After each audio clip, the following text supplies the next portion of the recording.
The night was unusually quiet in the sprawling Quinn penthouse, the kind of silence that carried weight, like it was waiting to be broken by something irreversible.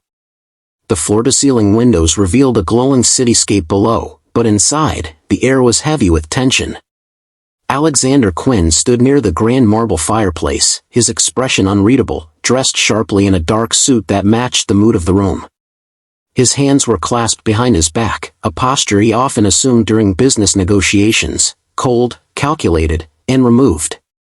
But this wasn't a boardroom, and the person standing across from him wasn't an associate or adversary. It was Elena, his wife of 7 years, the woman who had stood by him when he had nothing but ambition and borrowed confidence.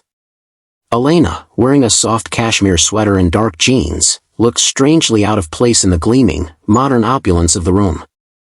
Her eyes searched as for some flicker of emotion, some hesitation, but there was none. Only the slow, deliberate sound of his voice as he spoke the words she somehow already knew were coming. "This marriage," he said evenly, "has run its course." She didn't speak. Her breath caught for a moment, but she stayed still. "You've lost your spark, Elena. You used to be curious, full of life. Now, you're predictable. Comfortable. Boring." The last word lingered in the air like smoke, poisonous and irretractable.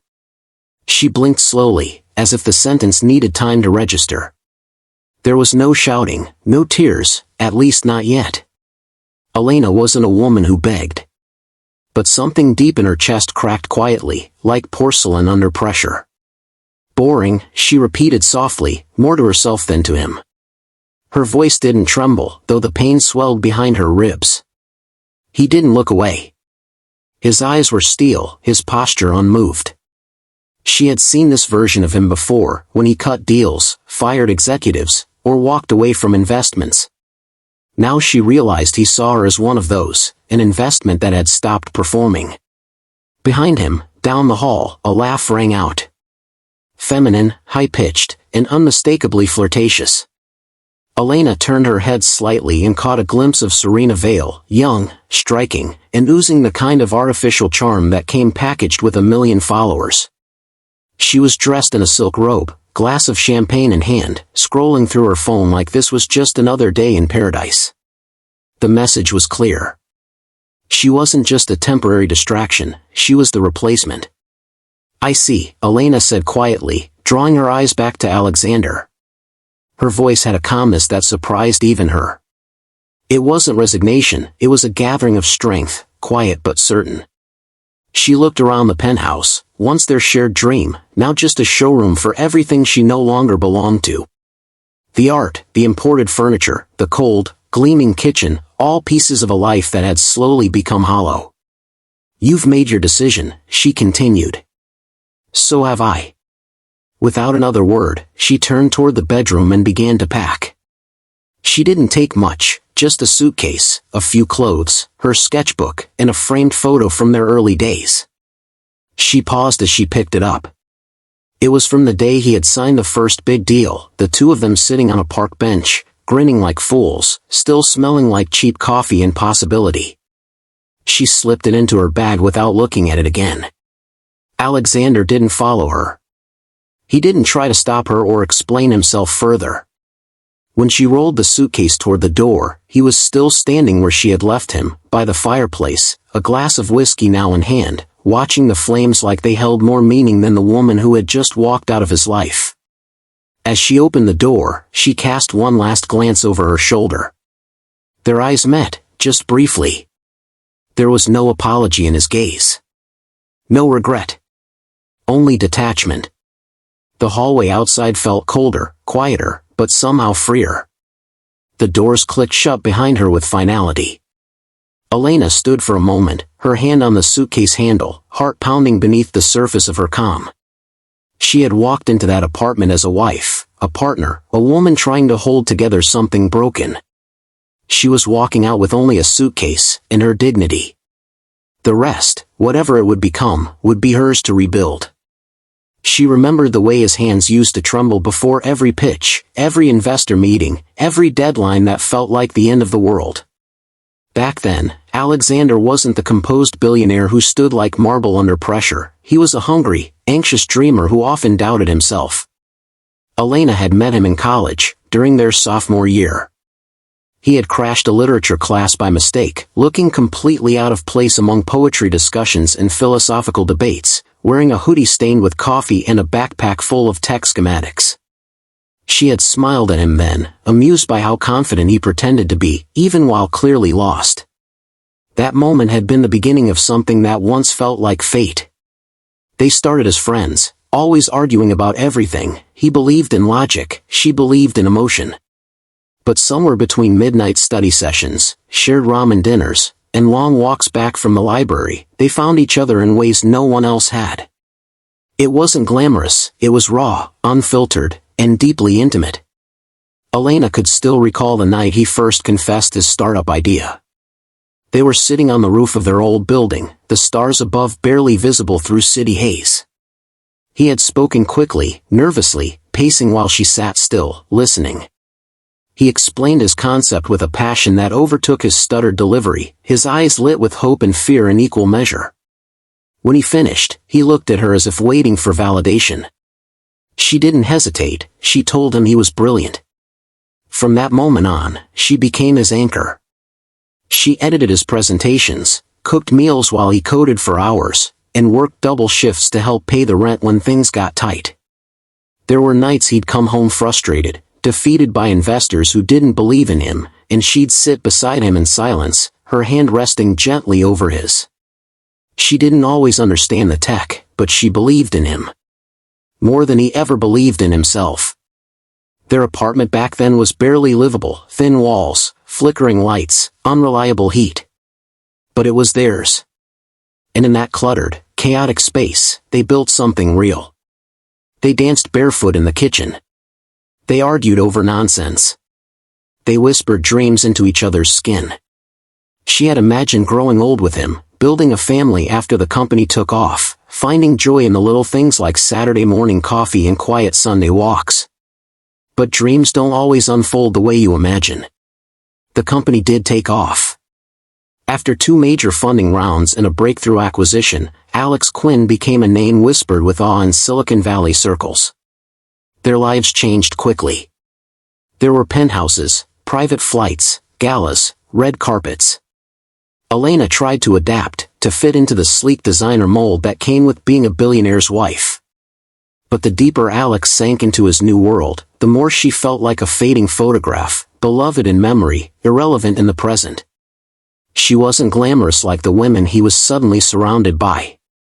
She didn't know how to pose for paparazzi or speak in sharp, socialite tones. She preferred books to boutiques, authenticity over flash. And slowly, almost imperceptibly, Alexander began to drift. He stopped asking about her day. He missed dinner more often than not. He started checking his reflection more than he checked in with her. Their conversations grew shorter, polite, distant, 2 people sharing a space, but no longer a life. He sought excitement, speed, the thrill of being admired by strangers and envied by peers. She began to feel invisible in her own home. There was a time when he used to thank her just for making him tea or staying up late to hear him rant. Now, silence filled those spaces. And yet, she stayed. Not out of desperation, but out of hope. She thought the man she fell in love with still existed somewhere beneath the polished arrogance. But as the months passed, that hope dulled, like an old photograph exposed to too much sunlight. It was during one of those long, cold nights, when he came home reeking of champagne and unfamiliar perfume, that she truly understood, she hadn't lost him recently. She had been losing him piece by piece, ever since the world started applauding. He once needed her to believe in him, but now, he needed everyone else to adore him. And in that need, he forgot the woman who once held him together when all he had were dreams. The taxi pulled away slowly, leaving Elena standing on the uneven sidewalk in front of a faded brick building with cracked window frames and a rusting fire escape that zigzagged up the front like a scar. Her modest new apartment sat on the 3rd floor, with creaky floorboards, a leaky faucet, and walls thin enough to hear her neighbors argue or laugh, depending on the night. It was a far cry from the polished silence of the penthouse she once called home, but at least it was hers. There was no doorman here, no concierge offering chilled water, no curated scent piped through the hallways. Just chipped paint, old mailboxes, and the smell of dust and distant curry. But Elena didn't flinch. Not visibly, at least. Inside, she was a storm of grief, betrayal, and confusion. She walked up the narrow staircase with her suitcase rolling behind her like an anchor, each step heavier than the last. The apartment itself was barely furnished, a small bed, a dented stove, and a coffee table that leaned slightly to the left. She set her things down and sat at the edge of the bed, her body still, her mind spinning. It had all happened so fast. Just days ago, she was Mrs. Alexander Quinn, gliding through luxury with practiced grace. Now, she was Elena, no titles, no press coverage, no high society dinners. Just Elena, sitting alone in the kind of silence that wasn't curated for effect, but born from emptiness. The ache in her chest felt dull and constant, like a wound that hadn't been stitched properly. She didn't cry. Not yet. That would come later, in waves, when the loneliness pressed too hard or when she accidentally scrolled past a photo of Alexander with Serena at some glowing event. For now, she just sat. The next morning, she opened her laptop and began applying for jobs, anything she could find. Receptionist. Retail associate. Administrative assistant. She wasn't above any of it. She just needed to move, to rebuild. But her resume was met with polite declines or complete silence. One HR representative even called her to say, "We're really looking for someone who hasn't had such a long pause in their professional journey." She didn't say it, but Elena knew what she meant. A rich man's wife, now obsolete. The kind of woman people assumed had lived a life of leisure and nothing else. It stung, more than she expected. She had supported Alex's company for years, behind the scenes, unpaid, uncredited, and unseen. That didn't count in the eyes of employers. Her past value had been attached to her husband's ambition, not her own worth. Days turned into weeks, and the rejection emails piled up. At first, she kept dressing up for video interviews, putting on a brave face, wearing simple blouses with a practiced smile. But eventually, she stopped. She stopped expecting callbacks. She began waking up late, staring out the window, sometimes forgetting to eat. Until one afternoon, she found her old sketchbook in the bottom of her suitcase, wedged between a pair of heels she hadn't worn in years. She opened it slowly, the pages yellowed and stiff from neglect. Her fingers brushed over pencil strokes of dress designs she'd once imagined for herself, simple silhouettes, flowing fabrics, intricate patterns drawn with care and love. She had loved fashion once. Not the kind you flaunt for cameras, but the kind that tells a story. She had dreamed of designing clothes that made people feel seen. She hadn't touched a pencil in years. With nothing to lose, Elena bought a cheap set of sketching pencils from a corner store. At night, while the city buzzed below and her upstairs neighbor played jazz too loudly, she began to draw again. At first, her hand was shaky. Her lines were unsure, like her confidence. But the more she sketched, the more something inside her began to breathe again. Ideas flowed. Dresses made of ocean hues and sunlit fabrics. Designs that whispered power without shouting. She filled pages with her thoughts and visions, journaling next to her sketches, writing things she never said out loud.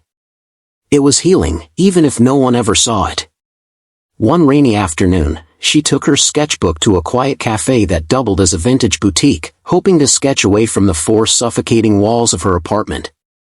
The place was warm and eclectic, velvet chairs, chandeliers made from broken teacups, and racks of clothing from another era. She ordered a tea and sat by the window, sketching in silence. Her brow furrowed as she tried to capture the movement of fabric in one of her designs. She was so lost in the flow that she didn't notice the woman watching her from across the room. It wasn't until the woman approached and softly asked, "Did you draw that?" that Elena looked up, startled. The woman introduced herself as Simone, the boutique owner. She was in her 40s, dressed in vintage elegance, with an eye for beauty that Elena could sense immediately. Simone asked to see more, and Elena hesitated, then opened her sketchbook. Page after page turned. Simone didn't speak until she had seen nearly all of them. Finally, she looked at Elena and said, "These aren't just drawings. They're stories. Have you ever considered showing your work?" Elena blinked, unsure whether to laugh or cry. It was the first time someone had seen her, truly seen her, in what felt like years. That moment, brief and unexpected, was the first crack of light breaking through the wreckage. It wasn't success. Not yet. But it was the beginning of something she thought she'd lost forever, possibility. It started with an invitation, handwritten in ink that smelled faintly of lavender and tobacco, delivered in a slim envelope by a sharply dressed young man who entered Simone's boutique like he belonged in an old black and white film. Elena had been helping rearrange a vintage scarf display when he walked in, looking around as if measuring every detail, until his eyes landed on her. "Miss Quinn," he asked with a faint, practiced accent. "Mr. Silva would like to meet you. He was most impressed by your sketches." At first, she thought it was a joke, or a mistake. But Simone, standing behind the register, simply nodded with a small, proud smile. "You're not dreaming," she whispered. "Just say yes." That afternoon, Elena found herself in the lounge of a restored Parisian hotel tucked inside a quiet London alley, seated across from Marco Silva, the enigmatic, silver-streaked CEO of Silva Luxe, a European fashion house known for blending old-world opulence with bold modern statements. He wore mismatched socks, a velvet blazer, and a collection of rings on his fingers that clinked softly when he tapped them on the table. His presence was both theatrical and disarming, like a man who'd lived 100 lives and still hadn't run out of stories. He studied her without rushing, eyes lingering not just on her face but on the way she sat, the way her hands moved, the gentleness in her expressions. "You don't realize it," he said at last, his voice low and smooth, "but you walk like you own silence. That's rare." Elena, unused to such cryptic praise, smiled politely, unsure what to say. Marco opened her sketchbook, which Simone had shared with him days earlier. He turned the pages like they were relics. "These," he murmured, "they whisper. They don't scream. That's what fashion needs now, whispers that linger." He asked about her background, and for the first time in a long while, Elena told her story, not the tabloids version, not the shell of it, but the truth. She spoke about her quiet fall from the top, her nights sketching in a one-room apartment, her attempts to find work, the strange rebirth she never saw coming. Marco listened without interrupting, his fingers steepled, his gaze attentive. When she finished, he leaned forward and smiled. "I want you to help design our next campaign," he said. "Not as a model. As a voice. As a mirror." Elena blinked, caught between disbelief and disbelief's twin, hope. "I've never worked in the industry," she admitted. "Good," Marco replied. "Then you haven't been ruined by it." The project began that week. Elena was brought into a small creative team that worked out of a sunlit studio filled with fabric swatches, antique mannequins, and espresso machines that hissed like dragons. She was given no title, no hierarchy. Just freedom. She sketched and curated ideas, shaping themes of strength through softness, of beauty found not in perfection but in presence. She drew inspiration from her own life, her solitude, her survival, her rediscovery of self. Her designs focused on fluidity and warmth, clothes that wrapped like reassurance, flowed like healing, and shimmered not with sequins, but soul. Marco's team was skeptical at first. She wasn't one of them. But when the first concept boards went up, no one argued. The campaign, titled Unearthed, launched quietly online, led by a black and white video montage of women in natural light, laughing, grieving, dancing alone, dancing together. Elena's voice narrated softly in the background, "They told me I was too quiet to be seen. So I decided to be unforgettable instead." The response was immediate. Millions of views. Comments flooded in from women across the world who felt represented for the first time, women who didn't look like supermodels but still carried elegance in their skin. Influencers posted about it. journalists praised its honest femininity. And behind it all, quietly credited, was a name the world hadn't heard in months, Elena Quinn. She didn't attend the launch party. Instead, she stayed home, wrapped in a sweater, drinking tea by the window, watching the video replay on her laptop screen. Her voice, echoing back to her from places she never thought she'd reach again. There was no champagne toast, no red carpet, but this was different. It wasn't about being seen for who she used to be. It was about being valued for who she had become. Flashbulbs burst like tiny fireworks as Alexander Quinn stepped out of the black car, Serena veil on his arm, draped in a designer gown that glittered like stardust under the lights. Reporters shouted their names, cameras clicked in rapid succession, and the red carpet unfurled beneath them like a path to immortality. On the surface, Alex appeared to have everything: a stunning partner, an empire growing by the minute, and a seat at every table that mattered. He smiled on cue, posed when expected, nodded through every shallow interview and half-hearted compliment. But beneath the tailored tux and polished shoes, something had begun to rot. Serena was intoxicating at first. Her energy was loud, magnetic, the kind that drew crowds and kept phones buzzing. But as the months passed, her allure turned into noise. She documented everything, every dinner, every argument, every luxury gift he gave her, posting it all in curated, filter-heavy doses to her audience of millions. She spoke in hashtags. She cared more about engagement metrics than the sound of his voice. At first, he dismissed it as part of her brand. But soon, it became a wall. They didn't talk about ideas. They didn't sit in silence. Every moment had to be broadcast, validated, shared. And when the cameras weren't on, Serena was often bored, irritable, and endlessly scrolling.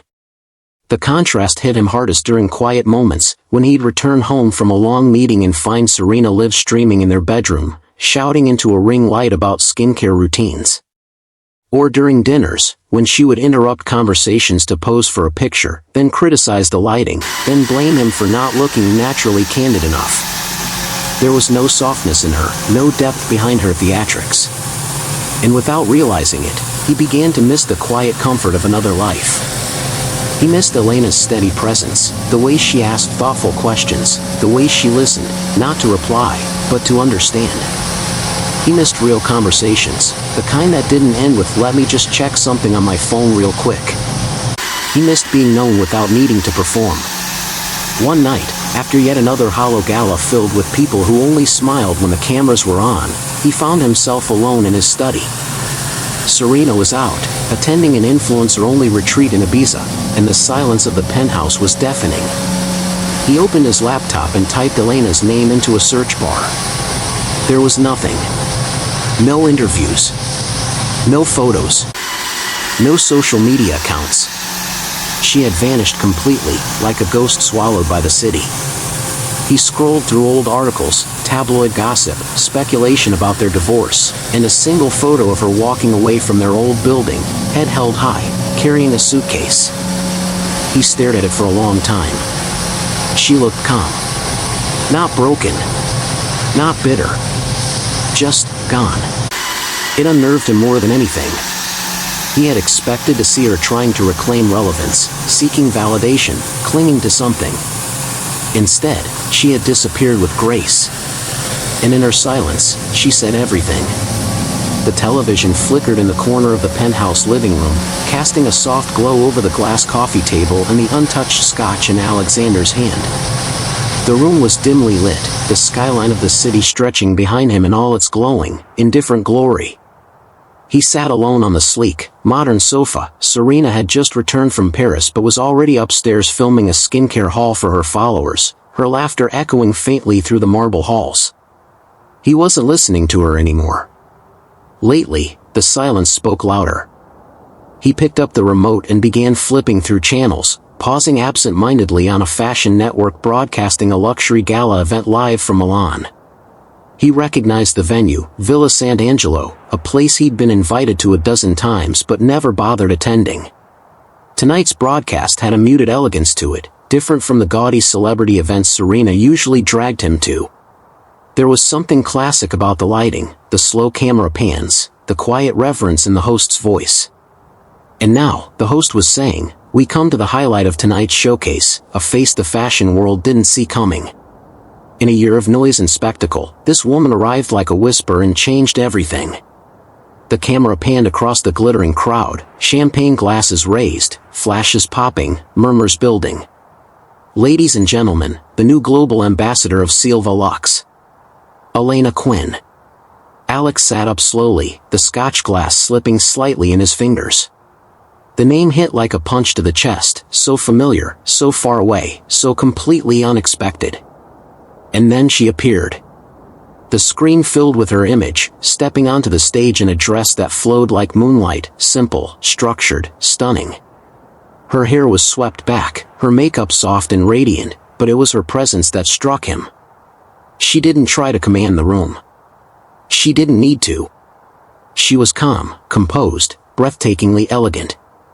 The applause swelled as she smiled and greeted the host, her voice floating through the speakers with that same quiet strength he used to hear late at night when the world fell away. In a world that discarded her as boring and invisible, the host said, she reinvented not just herself, but the very definition of modern luxury. From forgotten wife to fashion icon, Elena Quinn has become a symbol of resilience, authenticity, and quiet power. Alex stared, frozen, as the camera cut to a montage, shots of her campaign for Silva Lux, black and white frames of her sketching, laughing, walking through cobblestone streets in Milan, hugging other women in workshops, speaking in interviews. Every shot radiated depth, soul, vision. Not the plastic perfection he had grown used to seeing around him, but something timeless. Just then, Serena walked into the room, holding her phone and scrolling through her comments, not yet aware of what was on screen. "God, everyone's live streaming that Silva thing," she said absently. "Can't believe they chose her over me. She's like, vintage sad chic or whatever." She looked up, saw the TV, and let out a short, amused breath. "Wait, isn't that your ex? Wow. She got some serious editing." Alex didn't respond. His eyes were locked on the screen, unmoving, unblinking. Serena flopped beside him and watched for a moment, chewing her lip. "She's not even that pretty," she muttered, clearly annoyed. "I mean, good for her, though. She finally figured out how to be interesting." But he barely heard her. Because in that moment, the past came flooding back with crushing clarity. He remembered Elena's laughter, soft and melodic, the way it used to fill their old kitchen at midnight. He remembered her tired eyes staying open just to hear him talk about code and ideas no one else cared to understand. He remembered how she used to write encouraging notes on his mirror before big meetings, how she made their tiny apartment feel like the safest place on earth. He remembered how he stopped noticing all of that, how he traded her quiet fire for flashing lights and background noise. He watched her now and realized he had never truly seen her, not fully. He saw what he wanted then, support, stability, simplicity. But never her depth. Never her vision. He had loved her convenience, not her complexity. And now, as the world saw her and applauded her for everything he once ignored, he felt the weight of it pressing into his chest. She wasn't trying to make a statement. She was the statement. And she had done it without revenge, without spectacle, without him. Serena chuckled again and stood up, clearly bored. "Well, I've got to go post about this before it's old news," she said, already halfway through her caption. "You coming?" He didn't answer. The TV screen dimmed into a wide shot of Elena waving gracefully to the audience, cameras flashing, her silhouette radiant in a sea of noise. He leaned forward, gripping the edge of the couch, his throat dry. For the first time in a very long time, Alexander Quinn felt something deeper than loss. It wasn't just regret, it was the sobering realization that he had underestimated a woman who had once given him everything. And now, the world was giving her what he never did, recognition. Respect. And the kind of love that doesn't vanish when the lights go out. The days after the gala felt disjointed, like time had snapped in two. Alexander found himself watching clips of the event over and over again, zooming in on Elena's smile, pausing on the applause, replaying the moment she walked onto that stage with a grace that seemed entirely foreign and painfully familiar all at once. The media exploded with praise, and for the first time in years, his name was trending not for a new acquisition or tech announcement, but because he had once been married to her. Every headline was a mirror he didn't want to look into. From Billionaire's shadow to fashion's new face. Elena Quinn, the woman he let go. He tried calling her that evening. He still had the number saved, though he'd never used it since the divorce. It rang twice before a pleasant female voice answered. "Hello, this is Ms. Quinn's office. How may I help you?" He cleared his throat, unsure what to say. "This is Alexander Quinn. I'd like to speak with Elena." A pause. Then, as calm as still water, the assistant replied, "I'm sorry, Mr. Quinn.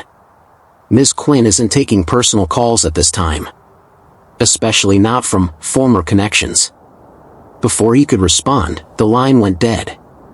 Frustrated, he booked a flight to Paris, where Silva Lux was headquartered.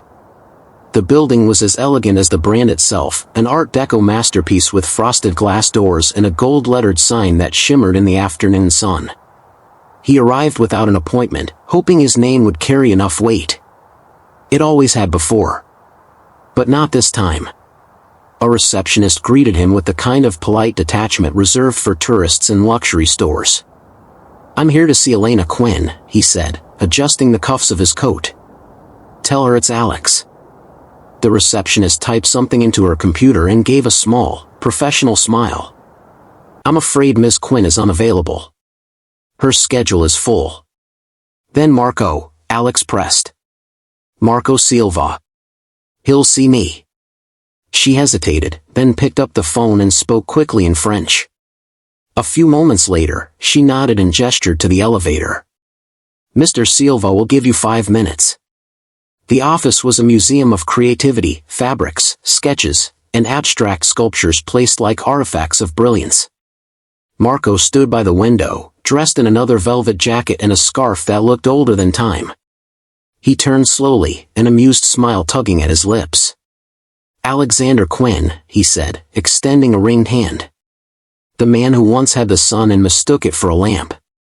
Alex ignored the jab. "I just want to talk to her. One conversation." Marco's expression turned from amused to measured. "Why?" he asked, walking closer. "To tell her you finally noticed? That now that the world sees her, she has value?" He didn't wait for an answer. "You didn't value her when she was standing in your home, wearing your name. You saw quiet as dull, loyalty as weakness. Now you see a spotlight and remember her worth?" Alex opened his mouth, but Marco held up a hand. "We see her. We hear her. And we don't need your permission to let her shine." There was no anger in his voice, only certainty. "You traded depth for dazzle, Mr. Quinn. And now you know the cost." Security didn't need to escort him out. Alexander walked away on his own, each step echoing with the weight of everything he hadn't said, everything he hadn't seen, and everything he would never get back. Elena adjusted the sleeve of her ivory blazer as she sat in the sleek leather chair on the studio set, the soft lights casting a golden hue over the minimalist background. Across from her, the interviewer smiled warmly, clearly aware of the significance of the moment. Elena Quinn, no longer just a face on a campaign or a whispered name behind a scandal, was now a voice, a force, a woman reshaped by fire but never consumed by it. The cameras rolled, but she remained composed, her posture regal yet approachable, her words measured, her presence magnetic in a way that wasn't loud but deeply grounded. The interviewer leaned forward, eyes sparkling with curiosity. "You've become something of a phenomenon, Elena," she said. "From sketches in a cafe to the face of Silva Lux, now launching a mentorship fund for young designers, did you ever imagine this version of your life?" Elena smiled softly, folding her hands in her lap. "Not in the way it happened," she said, her voice calm but resonant. "But I always imagined creating something that mattered. I just didn't know it would start after I lost everything else." Her story had become an inspiration to millions. But Elena never framed it as a revenge arc or a fairy tale comeback. To her, it was simply the natural evolution of a woman who had been overlooked for too long and who had finally turned inward to rediscover her own voice. She had started the Eden Project, a fund and mentorship program for young women in the fashion industry, particularly those without access to traditional education or insider connections. Her workshops focused not just on design but on confidence, integrity, and personal storytelling through fabric and form. The media adored her, but Elena remained distinctly private. She rarely attended parties unless they supported charitable causes, and she kept her interviews focused on her work, her passions, and the future. Her style, often replicated but never quite duplicated, had become a cultural movement, minimalist yet soulful, blending flowing lines with sharp detail, femininity with quiet rebellion. She wore emotion in her fabric choices and intention in every stitch, creating a look that spoke to strength without ever shouting for it.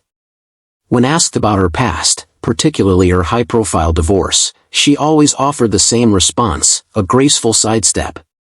"The past gave me lessons," she'd say with a serene smile. "But I'm not here to relive it. I'm here to build something new." She never mentioned Alex by name. Not once. And yet, her silence became its own form of power. It wasn't avoidance, it was sovereignty. She refused to be defined by what had been done to her. Instead, she focused entirely on what she was doing now. During one televised appearance, an international segment viewed by millions, the host asked her, gently, what advice she'd offer to women who feel like they've been forgotten or left behind. Elena paused, her eyes drifting toward the camera as if speaking directly to each person watching. "Sometimes," she said, her voice low and unshaken, "being broken is just the beginning. It's the moment everything unnecessary falls away, and you finally see what was inside you all along." The line became an instant quote, circulating online, stitched into journal covers, engraved on bracelets. But for Elena, it wasn't a performance. It was truth, earned and lived. She wasn't just a new face of luxury. She had become a symbol of reinvention. And in the quiet power she now carried, it was clear to anyone who saw her, this was a woman who had once been discarded, and who now moved like a queen. The hotel room was dim, sterile, and quiet, its pristine surfaces untouched, its designer furniture soulless in the glow of the muted city skyline outside. Alexander Quinn sat alone on the edge of the bed, tie loosened, sleeves rolled, a half-empty glass of bourbon beside him. The television screen across the room bathed the space in soft light, and on it played an international broadcast watched by millions, the Global Arts and Influence Awards. It was the kind of event he used to attend, used to dominate. But tonight, he watched from afar, anonymous in his own exile. The presenter spoke in reverent tones, the applause swelling behind him. This year's recipient of the Vanguard Icon Award is a woman whose story has redefined resilience, grace, and creative rebirth. From obscurity to global influence, she has inspired a generation not through scandal or spectacle, but through quiet strength and extraordinary vision. Please welcome Elena Quinn. The audience rose to their feet as Elena stepped onto the stage in a floor-length gown of deep emerald silk, elegant in every detail. Her hair was swept back, her eyes shining, not with pride, but with something deeper, peace. She wasn't trying to prove anything. She had nothing left to chase. She had already become everything she was meant to be. Alex leaned forward, unable to look away. The camera zoomed in as she reached the podium, her smile soft but unmistakably radiant. It was the same smile she used to give him, once upon a time, when he still knew her laughter, when she still looked at him with hope. But now it belonged to the world, and not even a trace of it remained for him. She accepted the award with humble words and quiet dignity. No mention of the past, no shadow of bitterness, just grace. As the screen lingered on her face, Alexander's breath caught. He didn't speak for a long moment, and then, almost in a whisper to no one, he said, "I never really saw you, until now." There was no answer. Just the soft sound of the television as the applause continued, fading into music. He picked up the remote, stared at the screen a moment longer, and then clicked it off. Darkness filled the room again, except for the flicker of city lights, distant, cold, and far too late. Elena stepped out of the grand hall, the night alive with the pulse of flashing cameras and murmured awe. Her heels clicked against the stone steps as she descended, surrounded by the blur of lights and voices calling her name. But she moved with unshaken calm, her posture tall, her expression serene, unbothered, untouchable. She didn't wave. She didn't pause. Instead, she slowed just enough to look directly into the nearest camera, her gaze steady, piercing, and unapologetically alive. The crowd behind the lens fell silent for half a breath, as if sensing they were capturing something far greater than a photo. They were witnessing a woman who had reclaimed herself entirely, not in spite of what had been done to her, but because of what she had risen from.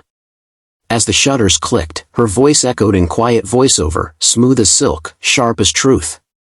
They called me boring, but boredom never builds empires. She turned, the emerald fabric of her gown sweeping behind her like a banner, and walked into the night, not as someone who had returned, but as someone who had arrived.